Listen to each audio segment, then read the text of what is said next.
China is now trying to replace the U.S. dollar with their currency in global trade. China is slowly chipping away now at the U.S. dollar, trying to replace the U.S. dollar with the yuan. Is the dollar's dominance really actually under threat here? Or is this just talk about the possibility of it? The U.S. dollar has long served as the world's reserve currency, dominating the global economy. But recent events have called into question how long this arrangement can last.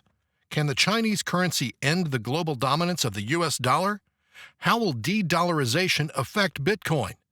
In this video, Chamath Palihapitiya has shared his views on de-dollarization and whether Chinese currency could take over global dominance of the U.S. dollar. So, if you are interested in learning more, stay tuned till the end of the video. Also, be sure to subscribe to my channel for more latest updates on economy, crypto, and market. Let's dive into the video now. This whole thing is a huge nothing burger. This is the third deal that China has done. The other two countries are Pakistan and Brazil. And the reason why is I see like people on Twitter now breathlessly rambling on about de-dollarization and all of this stuff. And I think if any of these people would think from first principles, the first thing that you would know is that the yuan is pegged to the US dollar. And so as long as it's pegged, whether you trade through the US dollar or you don't and you directly go to yuan, you're indexed to the US dollar. And then you use a dollar swap to convert it into the currency you need. So I don't know. I think this is kind of like a lot of folks who don't really know what's going on. It's not even the dollar standard, right? Like what this deal is to use this thing called SIPS. And SIPS is the non-dollar competitor to SWIFT. And so you settle, right, across, let's just say you have two trading partners in two completely different countries that use a bank in each of their local areas. They typically swap to dollars and then they transfer, right, using this backbone of the financial infrastructure called SWIFT. China has built a competitor to it called CIPS, C-I-P-S, and China's been going around and signing folks up. Makes a ton of sense, right? Hey, listen, if we're trading between each other, let's just use that. So I think it's important to not paint this with more of a brush than it should be. I'm not saying that de-dollarization couldn't happen.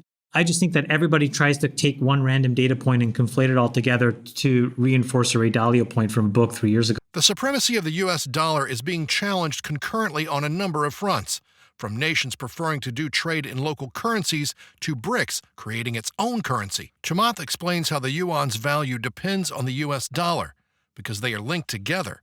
So it doesn't matter if you use dollars or yuan to trade, you are still affected by the dollar's changes.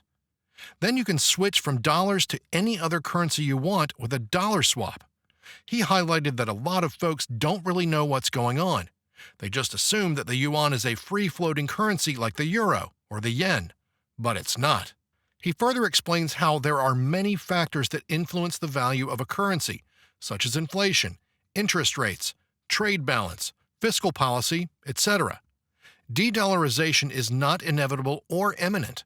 According to him, it's a possibility, but not a certainty. Let's get into the next clip to hear more from Chamath. The reason why China has had so much dominance as a trading partner, and the reason why China's central bank has the largest amount of foreign US dollar reserves, about $3.5 trillion, is exactly because of the thing that you want to ignore in order to have this highfalutin intellectual conversation. It is pegged to the US dollar. And until it is unpegged in a free-floating currency, we will never know what the real market clearing price is.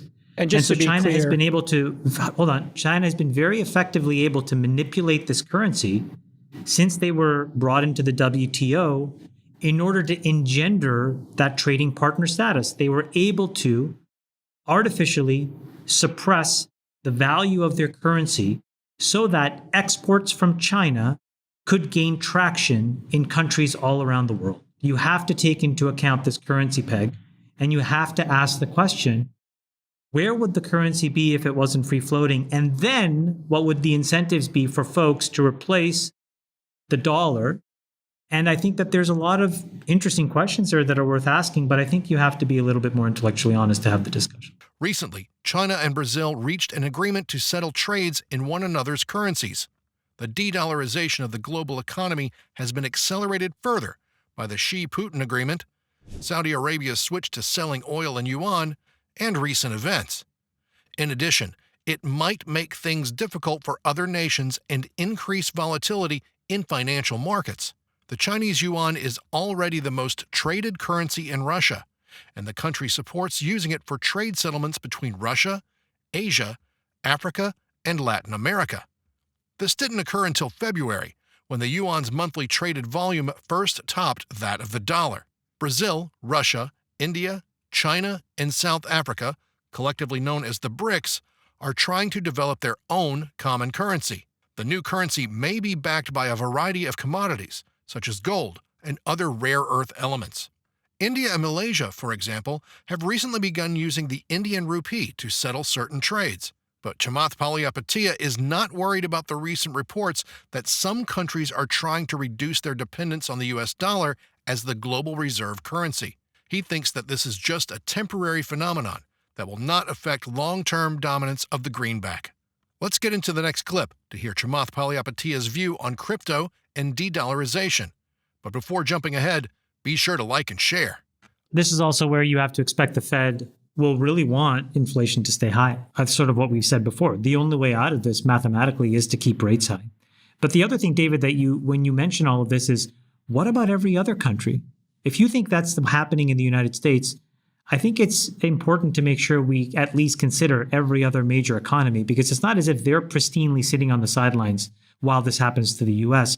This is my whole argument the whole time, which is if you're going to have this argument, you need to do it thoughtfully and relatively, right? Because the euro is in the same amount of trouble. If you look across, it's not as if China is actually sitting pretty and smelling like roses either. Every major economy or trading bloc in the world is going to go through this at the same time. So it becomes a relative trade argument. And there, I just don't know enough to know whether the US is poorly positioned versus Europe or China. But it just seems like you get back to a place where it's like, okay, we need to find the flight to safety. What is the canonical flight to safety? If it's not a commodity like gold, it's probably the dollar until it's not. According to Chamath, the global economic situation is not favorable for any major player, be it China, Europe, or the US. All of them will face the same challenges and uncertainties in the near future. How this will affect their trade relations is hard to predict, but it may lead to a search for safe assets. Traditionally, gold and the dollar have been considered as such, but this may change if they lose their appeal or stability.